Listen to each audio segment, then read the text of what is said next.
mengenai konsep keselamatan di dalam agama Islam.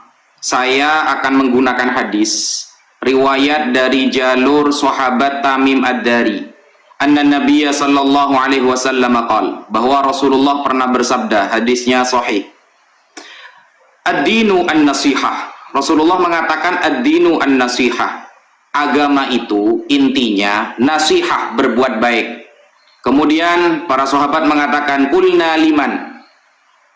Untuk siapa, kepada siapa berbuat baik itu wahai Rasulullah? Rasulullah menjawab, yang pertama lillahi, kepada Allah. Agama Islam, kalau kita sebagai muslim ingin selamat, maka berbuat baiklah kepada Allah. Dengan cara apa? Dengan cara mentauhidkan Allah subhanahu wa ta'ala, tidak mensyirikkan Allah subhanahu wa ta'ala, dan beriman kepada Allah subhanahu wa ta'ala.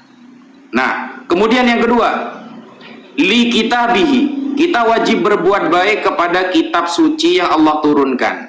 Di dalam Al-Quran diterangkan, contohnya Al-Quran, ya, unzila ilaika. Yang pertama Al-Quran yang diturunkan kepada Nabi Muhammad, dengan unzila min qablik, kitab-kitab yang diturunkan sebelum Nabi Muhammad. Yang pertama ada Taurat, Zabur, Injil, dan terakhir adalah Al-Quran.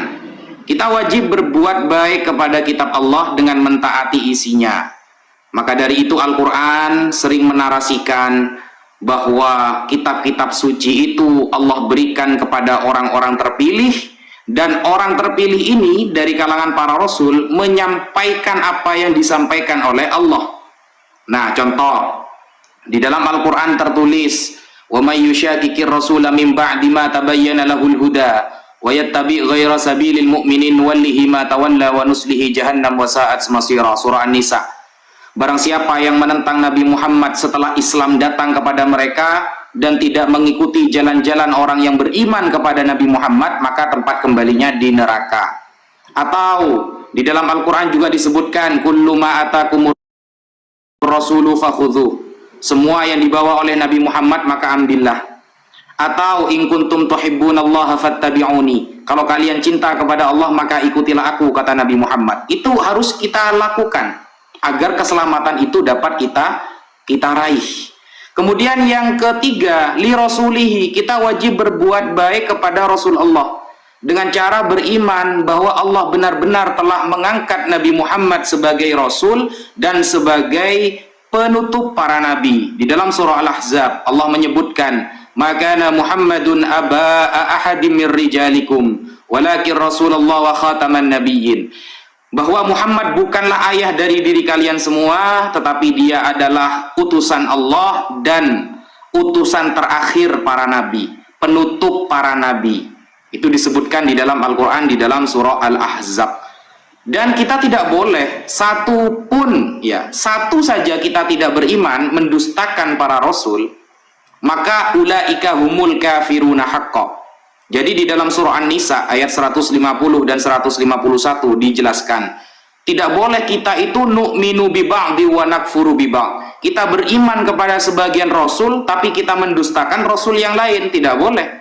Kalau satu saja rasul tidak kita imani, maka kata surah An-Nisa, ulaika humul kafiruna haqqo, maka mereka benar-benar orang-orang yang kafir.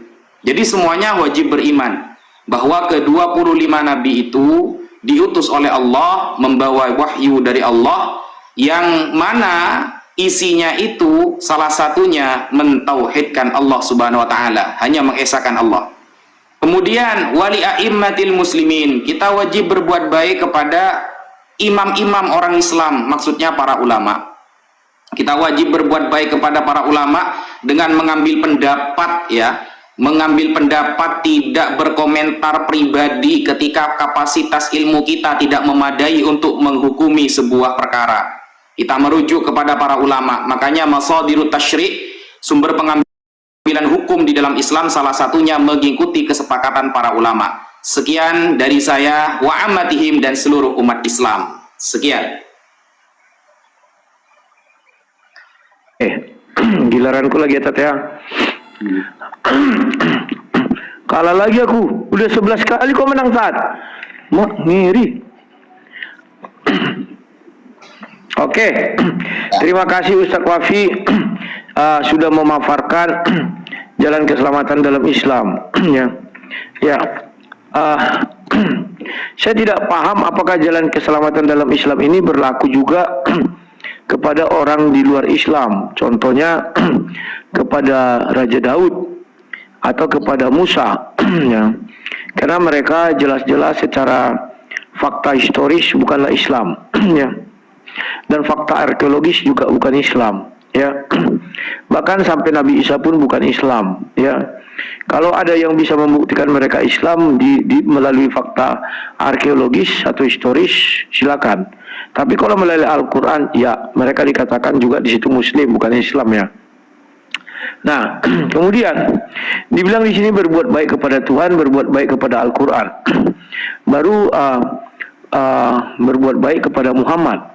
Artinya orang-orang sebelum Muhammad hadir itu ke neraka semua. Karena mereka tidak akan pernah berbuat baik kepada Muhammad. Kemudian berbuat baik kepada ulama, itu juga mereka ke neraka semua. Sebab pada masa dulu tidak ada ulama. Ya, rahib-rahib Yahudi yang ada, bukan ulama.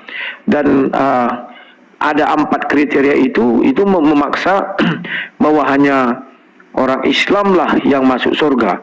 Orang di luar Islam tidak akan pernah masuk surga. Terutama mereka tidak akan pernah berbuat baik kepada Muhammad. Kan itu. Ya. Padahal kita tahu di dalam Islam ada orang juga yang bisa masuk surga tanpa berbuat baik kepada Muhammad. Yakni orang yang buta, orang yang tuli, baru orang yang dari lahirnya cacat mental.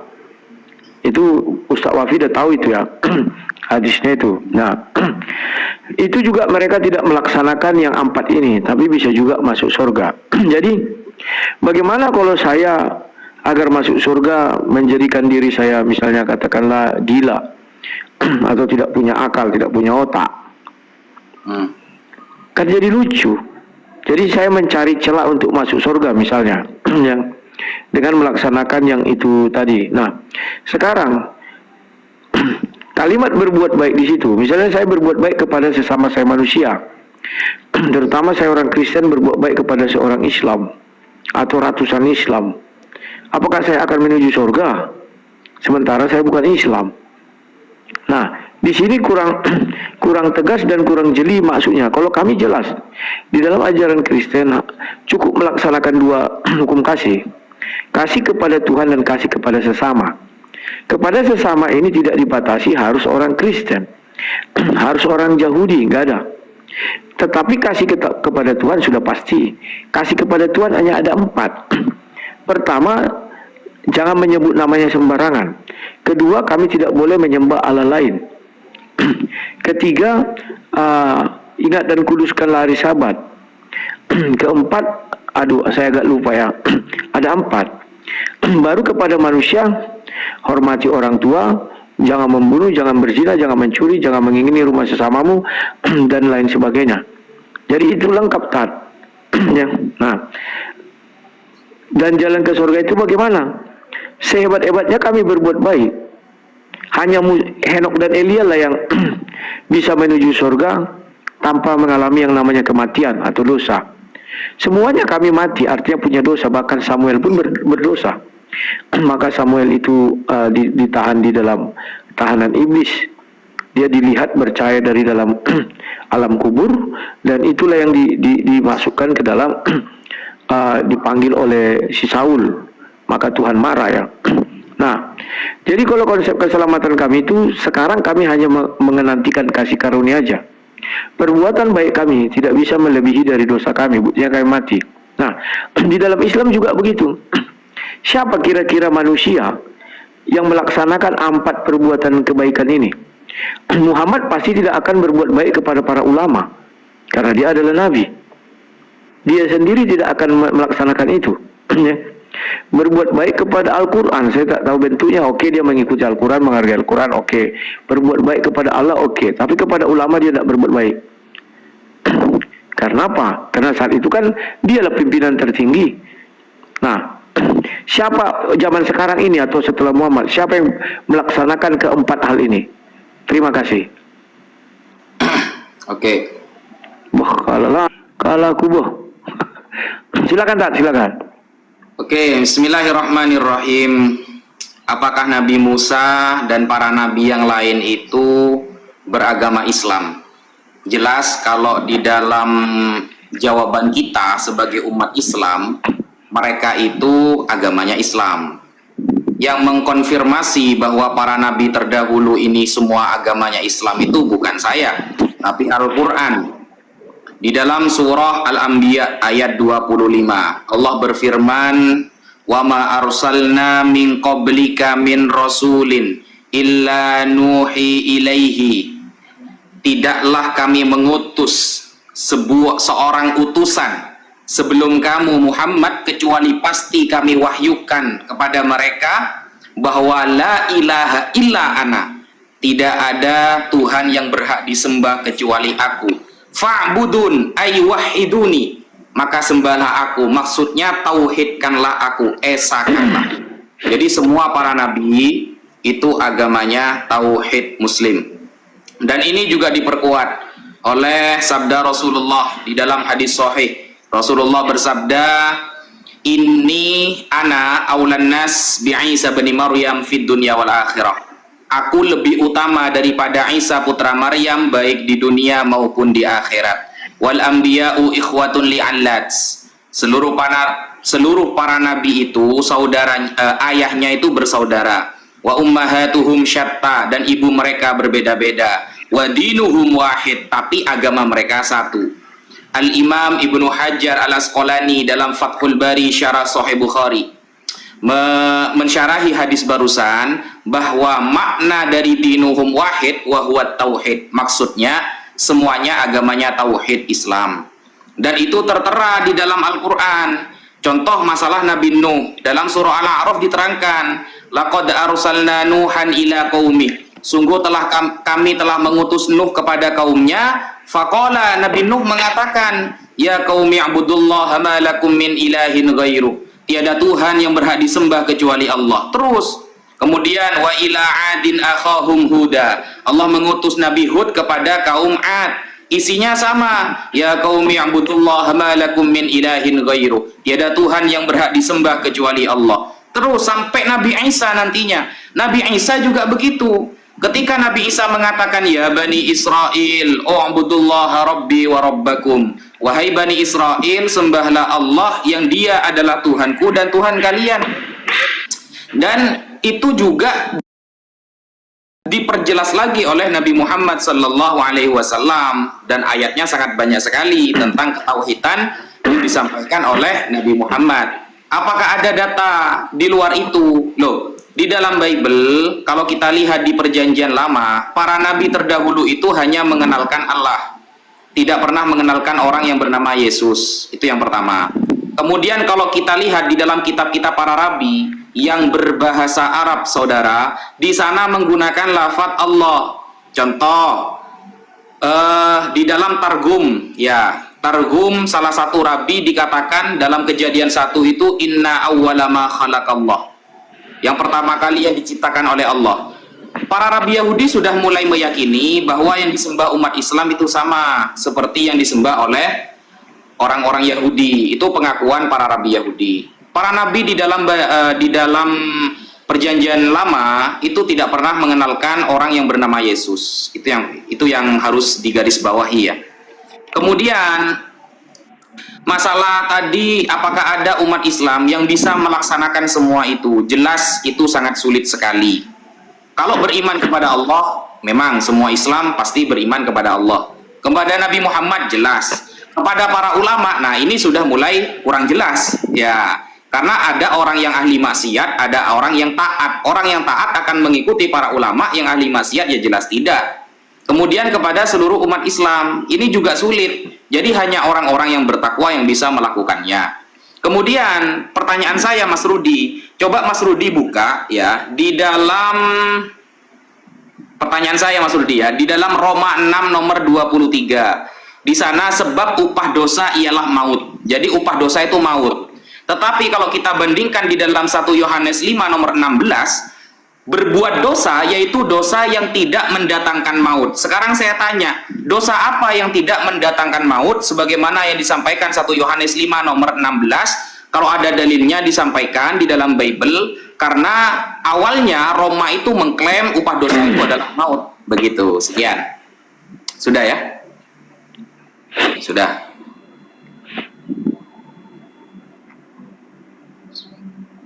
Oke, terima kasih.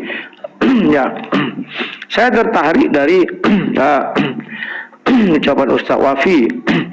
Musa beragama Islam berdasarkan surah 21 ayat 25. Ini sangat menarik sekali ya.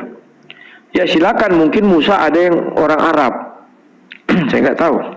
Tapi kalau Musa yang dari Yahudi, dia tidak beragama Islam, beragama Yahudi. Nggak ada cerita. Ya, bahkan sampai Raja Daud pun beragama Yahudi. Rumah ibadahnya sinagog, bukan masjid. Saya nggak tahu apakah sinagog itu adalah rumah ibadah orang Islam. Saya nggak tahu. Tapi fakta sejarah mengatakan sinagog itu bukanlah rumah ibadah orang Islam. Oke, satu. Kemudian Muhammad terkemuka di dunia dan di akhirat. Artinya di sini hadis ini adalah antitesis daripada surat 3 ayat 45. Yang mana dikatakan di situ Isa itu terkemuka di dunia dan di akhirat. Ya. Apakah Muhammad mengkudeta Isa dengan keluarnya hadis tadi? Karena jelas-jelas surat 3 ayat 45 itu mengatakan, bahasa Indonesia aja aku bacakannya. Ingatlah ketika malaikat berkata, hai Maryam, sesungguhnya Allah mengembirakan kamu dengan kelahiran seorang putra yang diciptakan dengan kalimat yang datang darinya, namun Al-Masih Isa putra Maryam namanya. Seorang terkemuka di dunia dan di akhirat, dan termasuk orang-orang yang didekatkan kepada Allah. Jadi Ustadz Wafi semakin membuka mata orang banyak bahwa hadis itu adalah antitesis daripada Al-Quran. Tidak bisa dibantah. Ya. Kemudian Ibrahim sudah beragama Islam. Dari mana jalannya? Muhammad diperintahkan ikut mila Ibrahim. Paham ya? Kalau Ibrahim sudah beragama Islam, jalannya itu nggak ada jalan menuju sana. Apakah Muhammad datang menyempurnakan katanya? Berarti Islamnya Ibrahim belum sempurna. Apakah begitu? Justru Allah menyuruh Muhammad mengikut Ibrahim, artinya Islam yang sekarang tidak sempurna. Kalau Islam sekarang sempurna, tidak akan disuruh dia untuk mengikut mila Ibrahim. Artinya mila Ibrahim ini bukan agama loh. Ajaran Ibrahim. Paham ya? Kemudian para nabi tidak mengenal Yesus. Betul. Karena saat itu Yesus belum turun ke dalam dunia. Para nabi juga tidak mengenal Muhammad. Itu pasti. Kemudian kalau ada hadis, wah sebelum dunia diciptakan Muhammad sudah ada. Itu kan meniru-niru Yesus. Aku ada sebelum dunia ini ada. Aku ada sebelum Bapak Abraham ada. Aku adalah ciptaan mula-mula. Kemudian Targum berbahasa Arab. Ya, Bible berbahasa Arab juga dikatakan Allah. Dan perlu diketahui, bukan Islam lebih dahulu di tanah Arab, tetapi Nasrani, Kristen, penyembah berhala Quraisy, baru Islam itu ada. Islam itu hanya mengambil Tuhannya orang Quraisy dan Tuhannya orang Kristen atau Nasrani itu.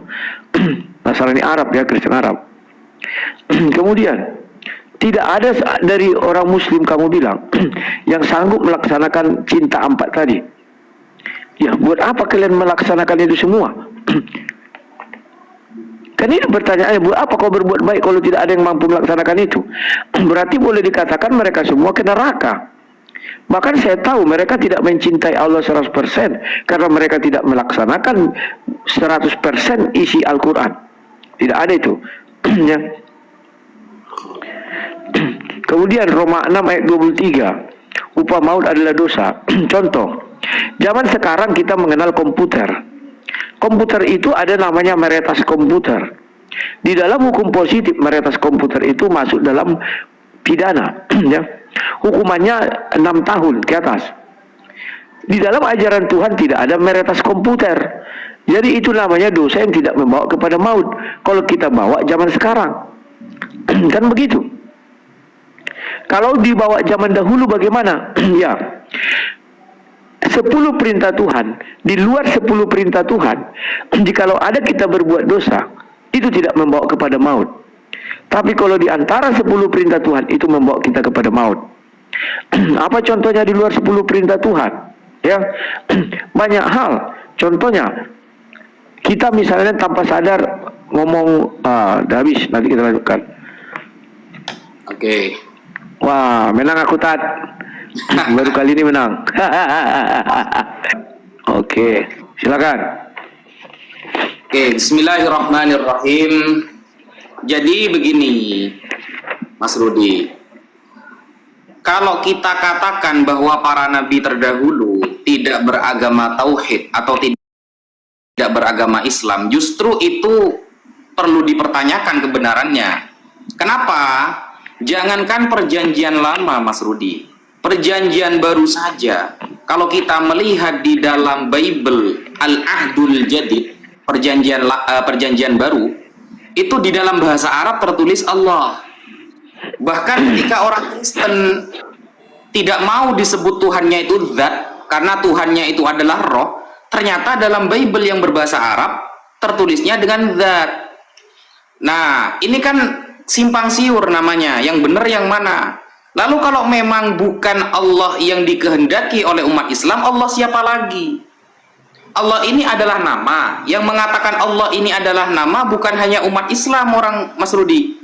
Di dalam kamus Al-Munjid yang ditulis oleh Dr. Louis Ma'aluf Al-Yasu'i, beliau adalah seorang doktor Katolik. Dia mengatakan bahwa kata Allah itu adalah Ismul Ilah, nama bagi Tuhan, yang juga tercatat dalam perjanjian lama. Begitu.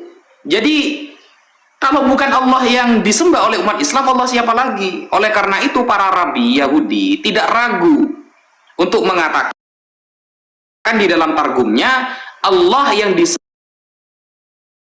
oleh umat Islam sama seperti yang disembah oleh umat Yahudi. Itu bukan kita yang mengakui, tapi mereka. Nah, kemudian Nabi Ibrahim, apakah Nabi Ibrahim itu Muslim? Disebutkan di dalam Al-Quran itu bahwa Nabi Muhammad diperintahkan oleh Allah, anittabi' millata Ibrahim hanifa, ikutilah milah Abraham yang hanif, yang lurus. Nah, kita fahami kalimat Nabi Ibrahim ini dengan menggabungkan beberapa ayat dalam Al-Quran. Contoh, Nabi Ibrahim juga mengatakan, inni wajjahtu wajhiya lilladzi fataras samawati wal ard hanifa. Nah, inni wajjahtu, aku menghadapkan wajahku lilladzi fataras samawati wal ard, terhadap sang pencipta langit dan bumi, hanifan, mengikuti ajaran yang lurus. Dan di sana diterangkan bahwa dia bukan orang-orang yang musyrik. Ayatnya itu berbunyi, wa ma ana minal musyrikin, dan dia bukan orang yang musyrik. Nah, orang musyrik itu definisinya adalah orang yang menyekutukan Allah dalam penyembahan. Makanya di dalam surah Al-Kahfi ayat terakhir, wa may yarju liqa'a rabbih falyamal amalan shalihan wala yusyrik biibadati rabbih ahada. Dan barang siapa yang ingin bertemu Tuhannya nanti di akhirat, maka beramal salehlah dan jangan menyekutukan Tuhannya dengan apapun. Tidak boleh menyekutukan Allah. Dipahami dalam ayat ini berarti Nabi Ibrahim itu benar-benar hanya menyembah Allah, bukan yang lain. Kalau memang ada penyembahan Nabi Ibrahim kepada yang lain, monggo tampilkan datanya. Pernah mungkin Nabi Ibrahim menyembah siapa selain Allah? Monggo ditampilkan datanya.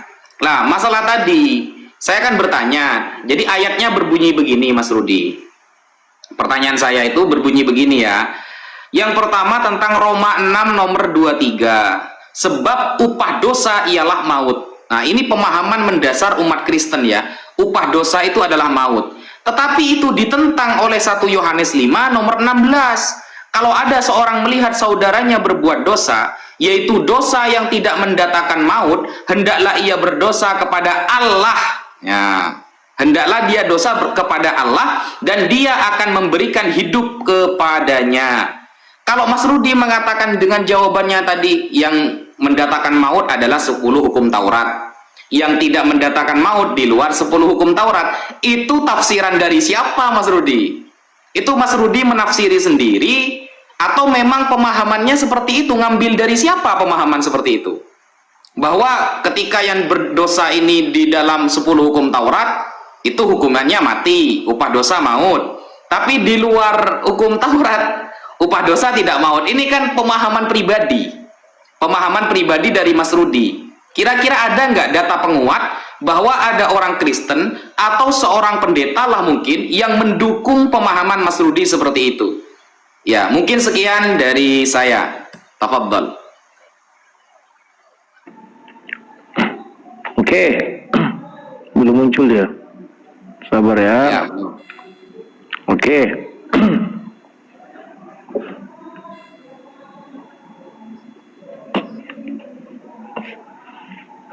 Oke.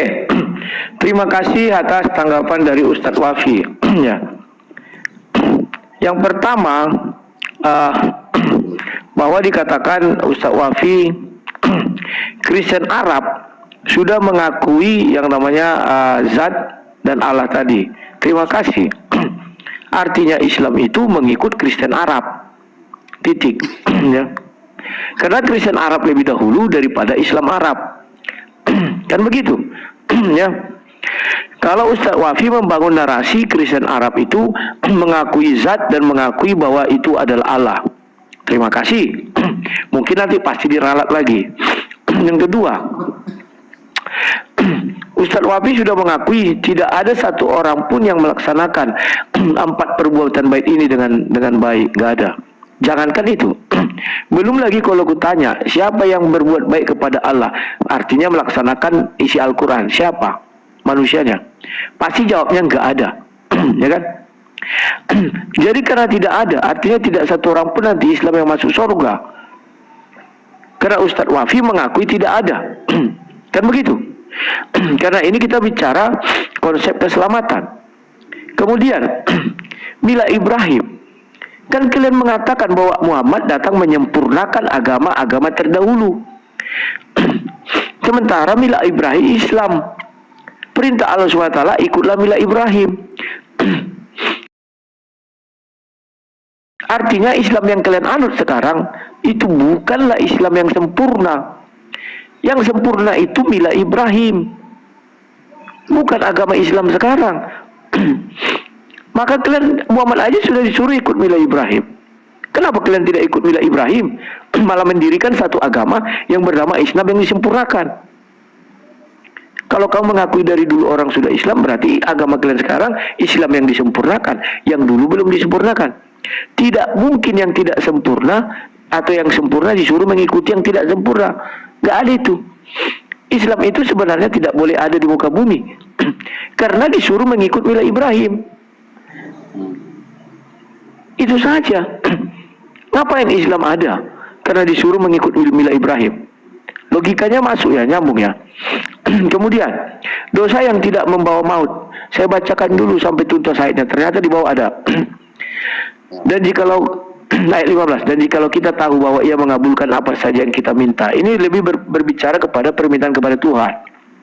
Maka kita juga tahu bahwa kita telah memperoleh segala sesuatu yang telah kita minta padanya. Kalau ada seorang yang melihat saudaranya berbuat dosa, yaitu dosa yang tidak mendatangkan maut, hendaklah ia berdoa kepada Allah dan ia akan memberikan hidup kepadanya.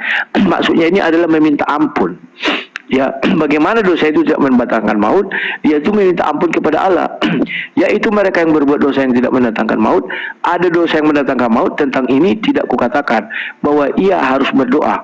Semua orang berbaik berdosa yang mendatangkan maut tidak mendatangkan maut. Ayat 17, semua kejahatan adalah dosa.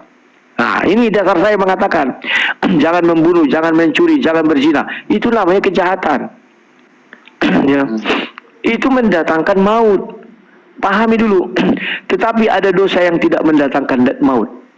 Nah, kejahatan itu bagi Tuhan itu adalah 10 Ten Commandment. Bukan saya yang mengatakan, firman Tuhan. Itu bentuknya kejahatan. Di luar daripada Ten Commandment itu bukan kejahatan. Ya. Oke. Tetapi ada dosa yang tidak mendatangkan maut. Contoh, Yang paling gampang apalah aku katakan ya. Kita misalnya mencium. Di dalam hukum Yahudi mencium seseorang yang bukan muhrim kan nggak bisa. Tapi ketika itu dibuat di depan orang banyak, ada nggak hukum Tuhan? Apabila kau mencium seorang perempuan, engkau akan masuk neraka. Nggak ada itu. Itu berdosa bagi orang Yahudi. Mencium itu bisa dilempari loh. Tapi tidak ada firman Tuhan yang mengatakan apabila kau mencium seseorang yang bukan muhrim, di kitab Bible nggak ada itu. Maka engkau akan ke neraka, nggak ada. Oke ya. Nah, jadi kenapa aku bilang kejahatan adalah dosa. Kejahatan di dalam Bible itu coba baca, itulah 10 perintah Tuhan. Kalau dilanggar bagi Tuhan itu adalah kejahatan. Ya. Jadi Ustaz Wafi, tolong jelaskan siapa manusia yang bisa melebihi daripada Muhammad itu sendiri. Silakan. Oke, silakan.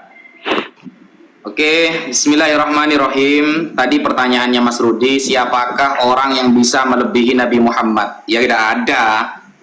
Tidak ada yang bisa melebihi Nabi Muhammad. Tapi apakah semua umat Islam itu akan masuk neraka semua? Jadi ayatnya di dalam surah Maryam ya. Di dalam surah Maryam ayat ke-71 itu kan sering dibawakan sama teman-teman Kristen. Wa imminkum illa wariduha. Tidak ada dari kalian yang tidak akan mendatangi neraka. Tapi jangan dipotong. Ayat setelahnya ada tsumma nunajjil ladzina taqau wa nadzaru adh-dhalimina fiha jithiya.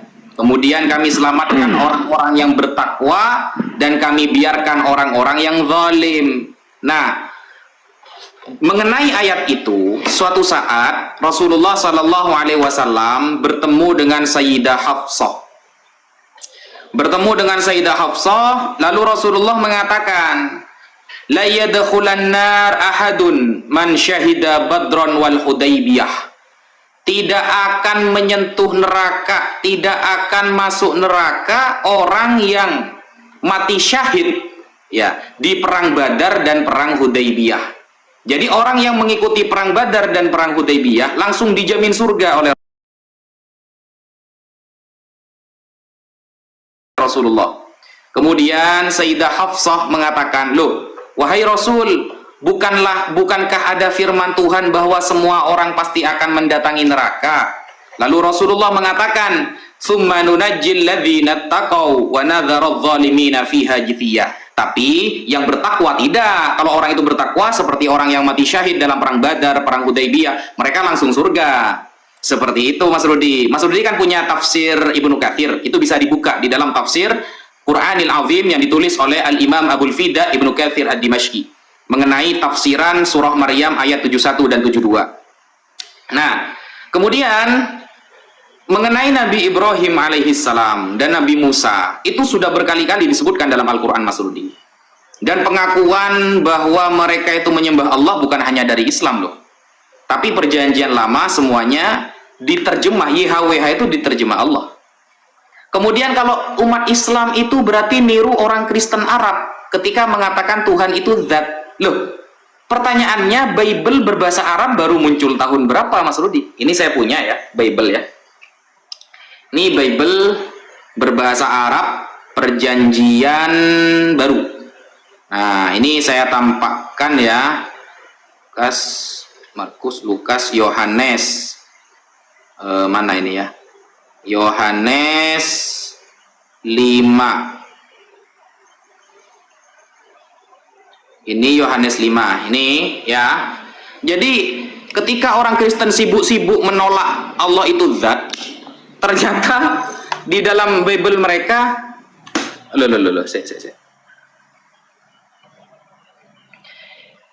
saya balik dulu kamera ya.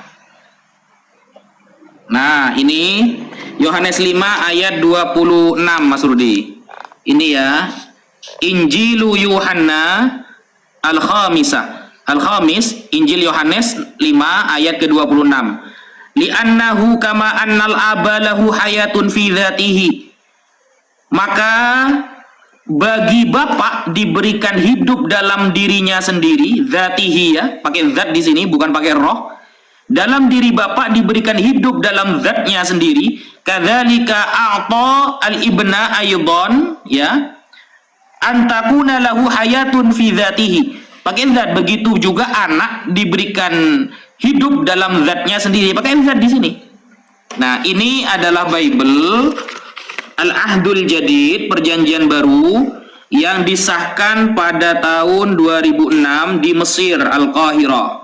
Itu lidaril kitab Al-Muqaddas bi Misra di Mesir. Itu semacam apa ya, tempat untuk penelitian atau untuk mencetak ya, mencetak Bible. Ini cetakan pertama di tahun 2006 dan ini cetakan kedua di tahun 2009. Disahkan oleh Bible Society.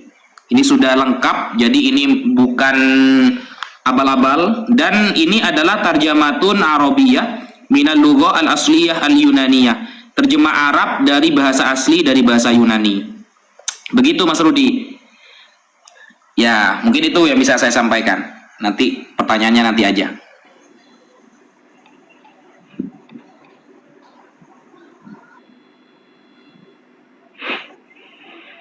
Oke.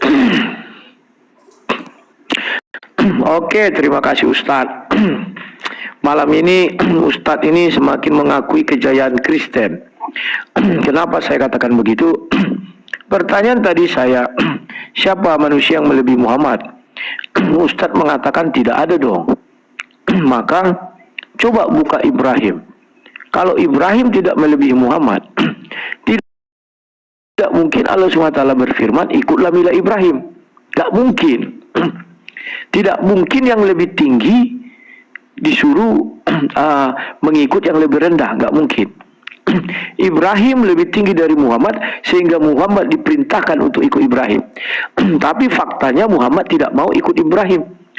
Dia mendirikan agama Islam yang disempurnakan, seolah-olah agama Ibrahim tidak sempurna Islamnya, padahal dia disuruh mengikut Ibrahim. Yang kedua, Nabi Isa. Sudah jelas-jelas surat 345 tadi kita baca, Isa terkemuka di dunia dan akhirat. Maka Muhammad mengkudeta di dalam hadis dengan mengatakan bahwa dia yang terkemuka di dunia dan akhirat. Masa melawan firman Tuhan? Kan lucu. Sudah jelas-jelas Al-Quran lebih tinggi dari hadis. Bisa-bisanya firman Tuhan dibalik menjadi Muhammad. Kemudian yang ketiga, Pak Ustadz mengatakan bahwa orang yang mati dalam perang Badar, yang mati syahid, sudah berada di dalam surga. Kalah dong Muhammad belum dalam surga. Masih tertanam di dalam tanah Masjidil Haram itu. Dekat situ makamnya. Sementara yang mati syuhada ini sudah di surga. Muhammad kalah lagi. Dan sementara di dalam hadis juga dikatakan orang yang pertama masuk surga adalah Muhammad. Bagaimana mempertanggungjawabkan ini? Sementara syuhada sudah di surga. Muhammad katanya harus dia yang pertama masuk surga. Kalah lagi.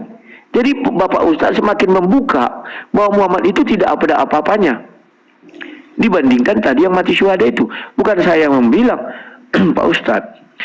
Kemudian Bible bahasa Arab. Terus Pak Ustadz membuka yang namanya Injil tadi. Tahu nggak Pak Ustadz? Baca sekali-sekali Sahih Bukhari 3 sama Sahih Bukhari 6467. Dikatakan di Bukhari 3 Waraka bin Naufal menulis Injil dalam bahasa Ibrani. Pak Ustadz membuka tabir tadi sama kami bahwa Injil Arab mengatakan zat, bukan roh. Ya Pak Ustadz mau mengakui bahwa Injil tertua itu milik Waraka bin Naufal, isinya apa dalam bahasa Arabnya? Jangan-jangan itu. Maka masuklah ke dalam Al-Quran bahwa itu adalah zat. Karena tidak ada pengetahuan dari situ selain dari Waraka bin Naufal. Baca di situ dengan baik dan benar. Saya tidak menambahi dan tidak mengurangi Pak Ustadz. Ya. Jadi sampai hari ini konsep jalan menuju surga Islam itu kabur. Makanya banyak orang salah tafsir, mereka semuanya mati syuhada dengan cara tafsir masing-masing. Kan itu. Banyak yang bawa mercon-mercon itu, buar, mati, masuk surga katanya. Sementara Muhammad aja belum masuk surga. Bagaimana anak buah masuk surga duluan? Melebihi bos, big boss? Nggak mungkin. Melebihi Nabi? Nggak mungkin Pak Ustadz. Saya nggak percaya omongan Pak Ustadz. Saya lebih percaya omongan hadis di mana dikatakan pemegang kunci surga adalah Muhammad dan Muhammad yang pertama sekali masuk surga.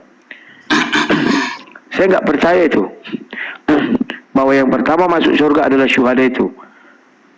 Nah, jadi Pak Ustadz tolong jawab, siapa yang bisa mengikuti Al-Quran 100%? Ada nggak orang? Udahlah, yang gampang aja. Siapa manusia yang sholatnya 100%? Biar kita buktikan apakah dia punya dosa apa enggak. Yang paling gampang, puasa, sholat, yang 100% tidak pernah macet, tidak pernah gagal. Kalau saya bilang firman Tuhan, ya banyak orang yang mengikuti firman Tuhan. Ya, terima kasih. Silakan Pak Ustadz. Ya, makin lama makin tipis. Oke. Kayak liga apa kita? Liga sepak bola. Silakan Tat. Oke. Saya kembalikan dulu perkataan Mas Rudi. Mas Rudi mengatakan lebih hebat Ibrahim daripada Muhammad, karena Nabi Muhammad disuruh mengikuti milah Abraham. Tidak mungkin dia disuruh mengikuti orang yang tidak lebih baik daripada dia. Kalau pemahamannya seperti itu Mas Rudi, berarti Yesus itu tidak lebih baik daripada Musa. Yesus itu datang bukan menghancurkan hukum Taurat, tapi menyempurnakannya. Berarti lebih hebat Musa daripada Yesus. Kalau pemahamannya seperti itu kan gampang saya balikkan itu. Yesus itu datang bukan untuk menghapus hukum Taurat, tapi untuk menyempurnakannya. Berarti lebih hebat Musa dong daripada Yesus. Karena tidak mungkin Yesus disuruh mengikuti seseorang yang tidak lebih baik daripada dia. Aduh, Mas Rudi. Kemudian Mas Rudi, tadi saya mengatakan di dalam hadis ya, la yadkhulan nar ahadun man syahida badran wal hudaybiyah. Tidak masuk neraka orang yang mati syahid di perang Badar dan perang Hudaybiyah. Nah, maksudnya bukan sekarang dia sudah di surga, bukan. Nanti dia pasti surga tanpa neraka, bukan sekarang. Oh, berarti lebih hebat orang yang mati syahid dong, sudah ada di surga daripada Muhammad. Lah kalau pemikiran seperti itu Mas Rudi, bisa saya balikkan. Lebih hebat Elia daripada Yesus, dia sudah ke surga duluan. Elia sudah naik ke surga duluan itu, Yesus belum. Makanya kan gitu, pemahamannya kan seperti itu sebenarnya. Kalau cuma dibolak-balik kan gampang itu, gitu. Jadi begitu Mas Rudi. Datang kemudian, kenapa kok Nabi Muhammad lebih baik daripada Nabi Ibrahim? Agama Nabi Ibrahim itu untuk kalangan lokal Mas Rudi. Sedangkan agama Nabi Muhammad itu untuk rahmatan lil alamin. Jadi agama Nabi tentang tauhid itu sama. Wa in ikhtalafat furu'us syara'i. Meskipun berbeda-beda syariatnya berbeda-beda. Dulu khamr itu tidak diharamkan, sekarang diharamkan. Dulu begini, sekarang begitu. Syariatnya memang berbeda-beda, tapi ajaran meyakini Allah saja yang harus disembah itu sama. Bedanya, kenapa Nabi Muhammad lebih baik? Nabi Muhammad itu khataman nabiyyin, pemungkas, penutup para nabi, dan umatnya itu rahmatan lil alamin, semuanya. Sedangkan Nabi Ibrahim hanya kalangan lokal saja. Itu yang menyebabkan Nabi Muhammad lebih baik daripada Nabi Ibrahim alaihi salam. Itu ya Mas Rudi. Kemudian pertanyaan saya Mas Rudi. Oke, masalah yang kedua ini begini Mas Rudi. Di dalam istilah Katolik itu ada istilahnya purgatory, api penyucian. Ya, ada api penyucian dalam istilah Katolik. Itu cuma Katolik saja yang punya. Nah, di dalam Yohanes 3 nomor 3 disebutkan, Yesus menjawab katanya, Aku berkata kepadamu sesungguhnya jika seorang tidak dilahirkan kembali, ia tidak dapat melihat kerajaan Allah. Lalu kita kaitkan dengan Yohanes 3 ayat ke-5-nya.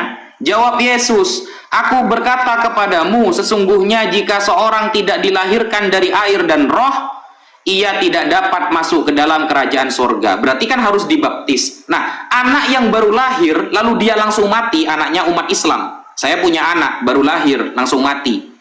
Kalau Katolik punya solusi, ada purgatory namanya, api penyucian. Kalau Kristen, apa solusinya? Anak yang baru lahir, belum dibaptis, dia langsung mati. Kira-kira apa solusinya, Mas Rudi? Karena kalau orang Katolik ya, itu ada istilahnya api penyucian. Jadi nanti ada dihakimi secara khusus, ada penghakiman terakhir. Ya, penghakiman ini ada dua nanti di dalam dunia Katolik. Sedangkan Kristen tidak punya seperti itu. Jadi pemahaman teman-teman Kristen itu, yang namanya anak baru lahir mati itu membawa dosa waris. Kalau belum dibaptis berarti dia tewas, masuk neraka, Mas Rudi. Kira-kira gimana pemahaman seperti itu? Dijawab dengan menggunakan dalil, Mas Rudi, ya, sesuai arahan dari Bible. Kemudian bagaimana tentang Bible berbahasa Arab yang ditulis oleh Warqa bin Nawfal? Itu Injil, Mas Rudi. Injil, perkataan Nabi Isa, bukan Bible, bukan Bible Yohanes. Ini kan orang Arab sekarang yang nerjemah Injil ini. Ya, oke, sekian dari saya. Waktunya sudah habis. Kalah lagi aku 182, jatuh lagi. Siap. Yuk. Oke, terima kasih Tat ya. Yesus tidak lebih baik dari Musa. Tat, Yesus itu tidak ada diperintahkan untuk mengikut Musa, Tat. Paham nggak yang kumaksud, Tat? Di dalam ajaran Islam, Muhammad diperintah untuk mengikut ajaran Musa. Ini ajaran Ibrahim, sorry. Kecuali ada Yesus diperintahkan untuk ikut ajaran Musa, Tat. Itu sudah beda. Ya. Kedua, baru mengenai menyempurnakan hukum Taurat. Yesus tidak pernah menyempurnakan, menggenapi.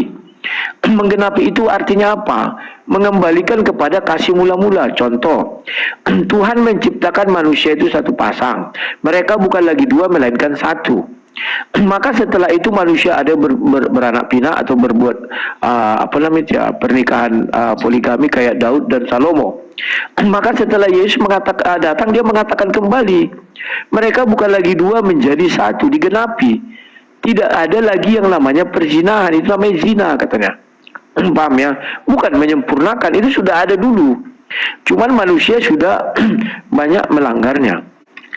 Kemudian nyawa ganti nyawa, kan begitu. Adam itu kan sudah harusnya mati sudah, Tat. Tapi Tuhan mengampuni. Maka Yesus datang mengembalikan kasih mula-mula, bahwa tidak harus kau mati tapi bisa diampuni. Sudah. Kemudian lebih hebat Elia dari Yesus. Dari mananya hebatnya, Tat? Elia betul tidak mengalami namanya kematian, dan dia dibawa langsung ke surga. Yesus pun tidak mengalami kematian, Tat. Kan sudah sering kujelaskan. Cuman ada dua sisi. Semua orang berdosa, artinya orang di luar kubur, mengaku Yesus mati. Keinginan semua orang berdosa Yesus mati. Tapi faktanya di dalam kubur dia hidup di antara orang mati. Dan dia naik ke surga, Tat. Dan Yesus mengatakan, aku turun dari surga, katanya. Elia bukan turun dari surga, Tat. Dia tidak bisa dibandingkan. Dan mereka bertiga ketemu loh, Yesus, Elia, dan Musa. Dan sama-sama dengan tubuh kemuliaan. Kemudian Ibrahim untuk lokal. Tat, Ibrahim kalau untuk lokal, Allah tidak mungkin menyuruh Muhammad untuk ikut mila Ibrahim. Tidak mungkin yang internasional disuruh untuk ikut yang lokalan. Tidak ada itu. Aturan dari mana itu? Buktinya apa? Ibrahim sampai sekarang diimani banyak agama. Muhammad hanya Islam yang mengimani, Tat. Ibrahim yang kalian anggap Abraham itu diimani Yahudi, Kristen, Nasrani, dan Islam. Sementara Muhammad hanya diimani oleh Islam. Semua nabi-nabi, Tat, diimani oleh Yahudi, Kristen, Nasrani, Islam. Tapi hanya Muhammad yang diimani oleh Islam. Muhammadlah nabi yang tertutup, bukan untuk seluruh umat manusia. Ada nggak orang di luar Islam yang mengimani Muhammad? Tidak ada, Tat. Ada nggak orang di luar Islam mengimani Ibrahim? Ada. Kalau kau anggap itu Abraham, Kristen, Yahudi, jadi sudah kalah ya tadi, nggak benar itu argumenmu. Kemudian orang dilahirkan dari air dan roh. Bagaimana dengan anak-anak yang sudah mati ketika dia baru lahir? Ntar, di dalam ajaran Kristen ada 3 jenis kematian. Yang mati di dalam kandungan dianggap tidak ada, itu di Ayub. Ya. Engkau membawa aku langsung ke pemakaman. Rahim ibuku adalah kuburanku. Nah, aku dianggap tidak pernah lahir. Kemudian orang yang sudah lahir dan mati itu bagaimana? Ya, sudah kulihat Matius 19 ayat 14. Anak-anak yang empunya kerajaan sorga. Kan itu Tad. Loh, tapi dia kan belum dibaptis. Pahami dulu Tad. Baik sunat maupun baptis itu kan dimulai meniru ketika Yesus dibawa ke bait Allah di Lukas 2 umur 8 hari. Kalau dia mati sebelum 8 hari ya nggak masalah, tapi kalau di atas 8 hari mungkin kita bagi lagi biar lebih detail. Bagaimana dengan mereka? Tetap ke surga, karena anak-anak seperti inilah yang mempunyai kerajaan surga. Itulah sebabnya Tat, di dalam kandungan ibunya harus tetap berdoa. Ya, baru wah sudah habis pula. Ya. Sudah Oke, habis Tat, ya. sudah habis. Ya, tanggung ngasih kali. Oke, siap. Ini belum muncul ini. Sabar dulu. Ya, Ya. sudah.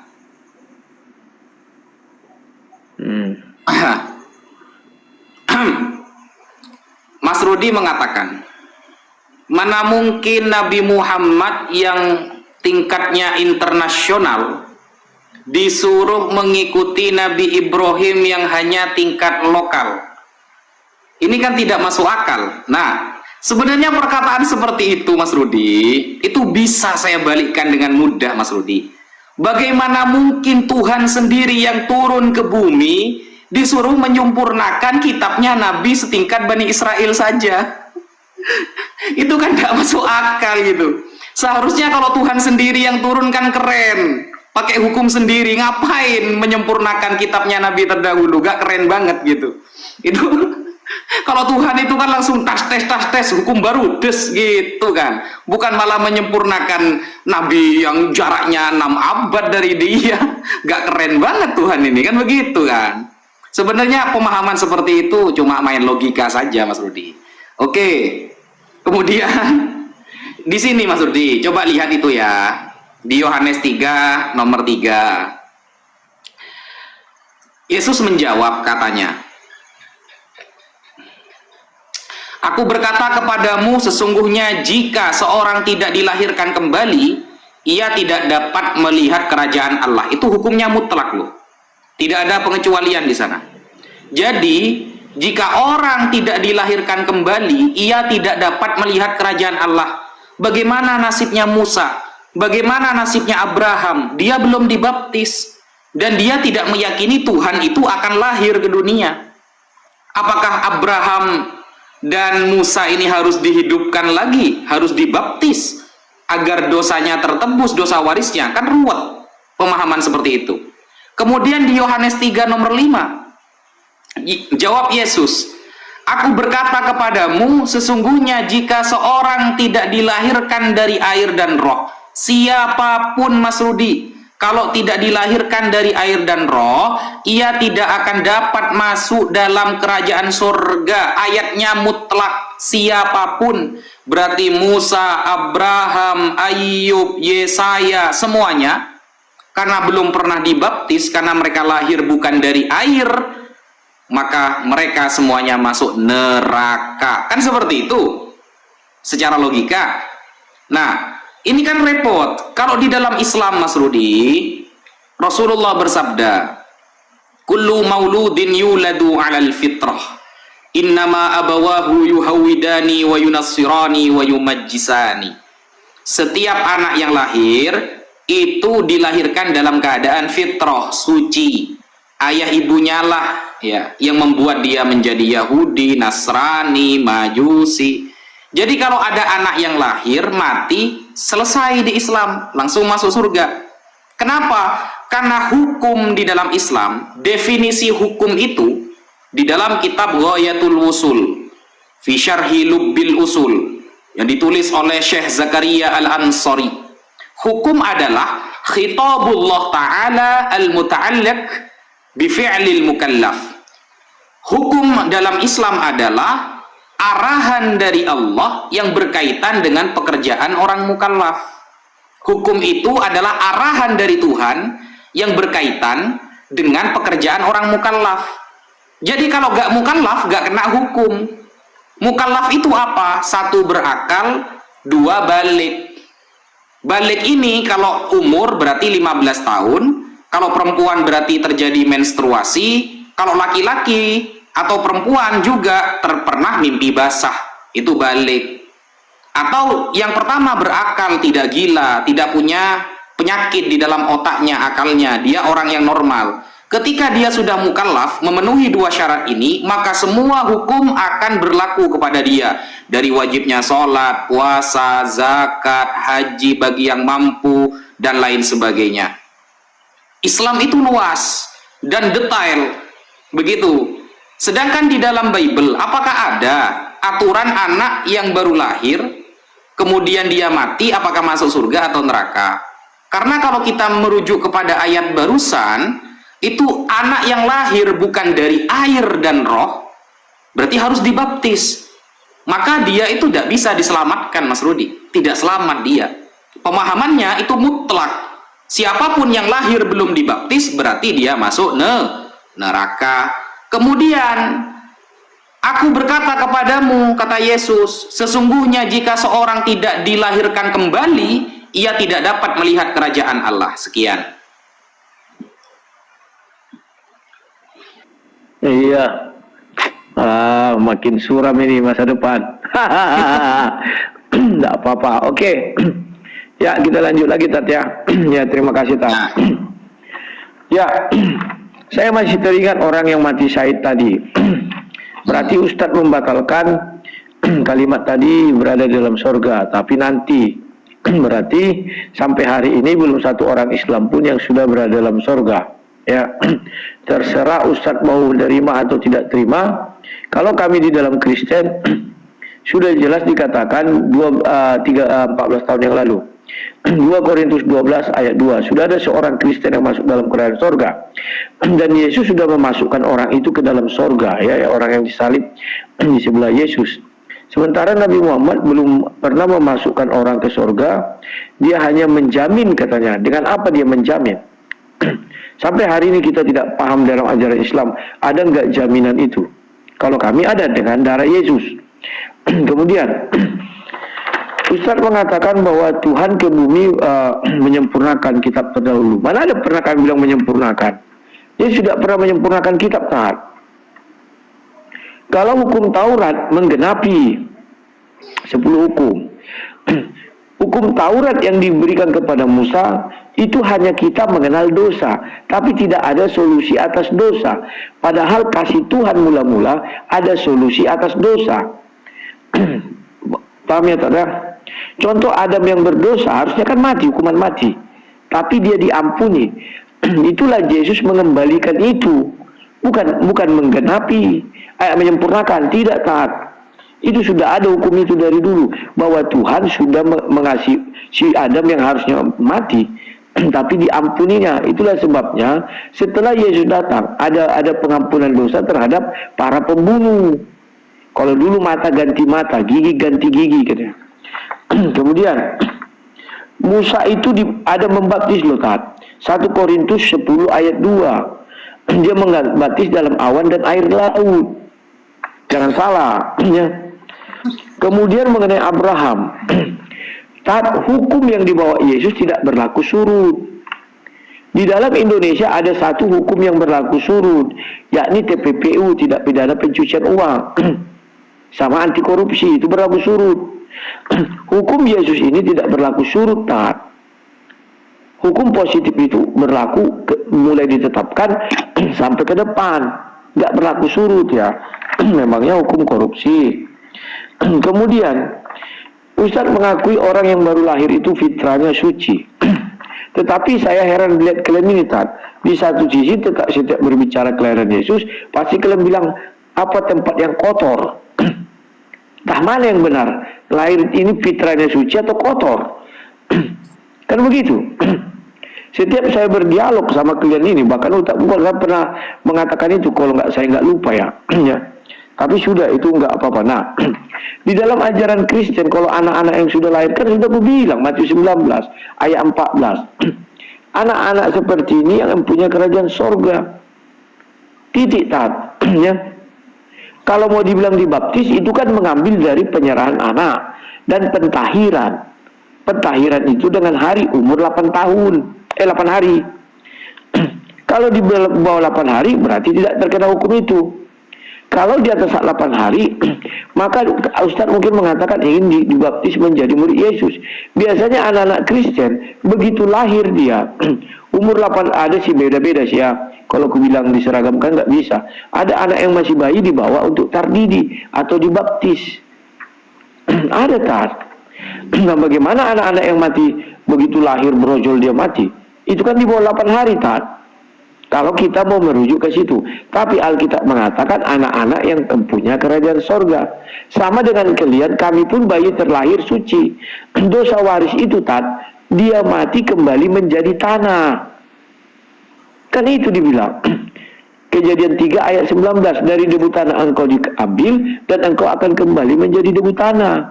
Itu dosa waris. Dosa perbuatan itulah yang diambil si Adam, dia memakan buah itu. Itu perbuatannya. Dosa perbuatan nggak diwariskan. Paham ya, Tat ya? Jadi, Tat, mengenai Abraham tadi, bahwa Abraham itu, Tat, Muhammad disuruh untuk mengikut milah Ibrahim. Maka saya katakan Islam ini seharusnya tidak pernah ada. Karena disuruh mengikut milah Ibrahim. Milah Ibrahim itulah yang harus kalian ikuti. Bukan yang lain-lain, Tat. Tapi faktanya, oh habis. Oh, kalah saya ya. Wah, makanya bilang, ini sudah 1,5 jam. Mau terus apa penutupan? Penutupan aja, Tat. Silakan. Bagaimana kita atur strateginya? 3 menit aja, nggak usah lama-lama. Ini ya, kan nggak apa-apa. 5 menit aja, tapi tidak nyebrang begitu. Enggak, ya. ini 7,5 menit loh ini, Tat. Oh iya. Masukin kita bagi 2 aja. Pas 2,5, aku 2,5 dirimu. Gimana? Oke. Tadi duluan pembukaan. Setuju? Oke, bismillahirrahmanirrahim. Pertanyaan Mas Rudi yang berkali-kali diulangi ketika Nabi Muhammad diperintahkan oleh Allah mengikuti Nabi Ibrahim, teman-teman. Ingat, Nabi Ibrahim itu memiliki sebutan Abul Anbiya, bapaknya para nabi. Kalau Nabi Adam, Abul Bashar, bapaknya para manusia. Dari Nabi Ibrahim melahirkan 2 anak.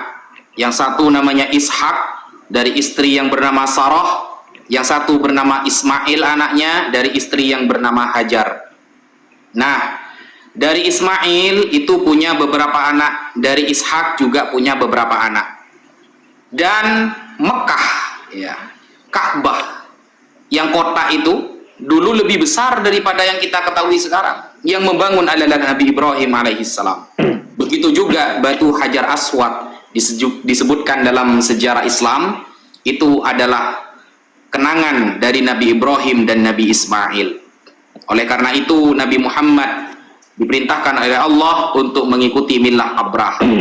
Nah, kemudian agama Islam itu lugas, teman-teman. Jadi hukum di dalam Islam itu akan berlaku kepada orang yang mukallaf, yang balik dan berakal.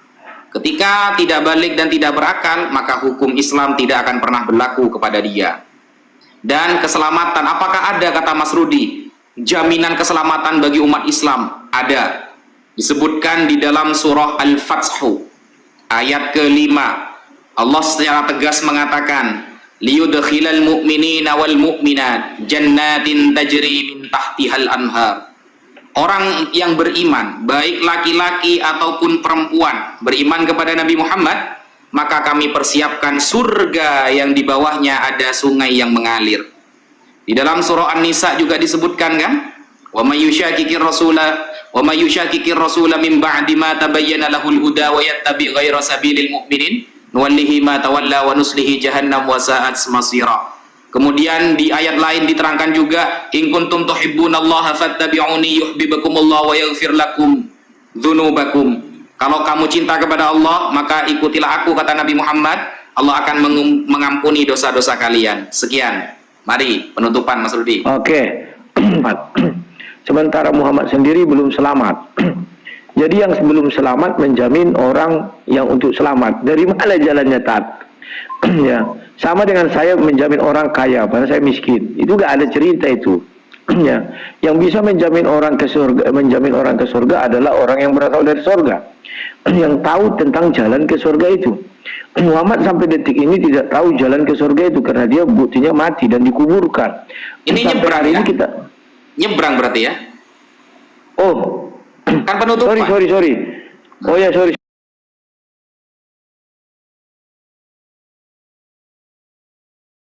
Oke.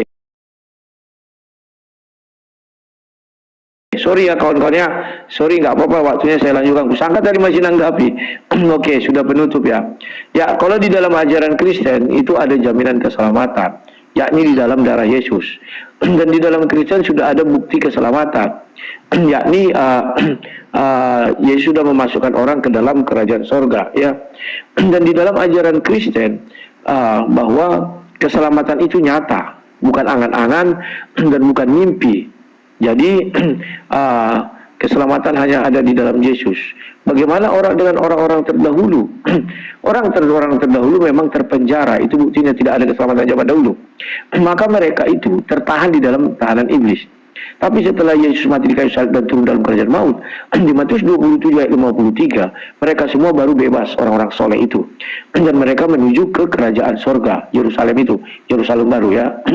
Dan keselamatan juga kalau mengenai ketuhanan, Musa pernah diangkat menjadi Tuhan ya di Keluaran 7 ayat 1. Jadi Musa pun menyelamatkan bangsa Israel dari perbudakan Mesir. Itulah namanya kekuasaan Tuhan. Hanya Tuhan yang bisa jadi juru selamat. Kenapa Musa bisa menyelamatkan bangsa Israel? Itu seperti di Yesaya 43 ayat 11. Akulah Tuhan, tidak ada juru selamat lain selain aku. Maka Musa menyelamatkan orang itu karena dia diangkat Tuhan. Dan Yesus pun menyelamatkan karena dia adalah Tuhan itu sendiri, firman menjadi manusia. Jadi hanya Tuhanlah yang bisa menyelamatkan manusia. Manusia sesama manusia tidak bisa menyelamatkan siapapun karena kita sama-sama manusia yang berdosa. Ya, itulah yang bisa saya sampaikan. Terima kasih. Oke, Nah, untuk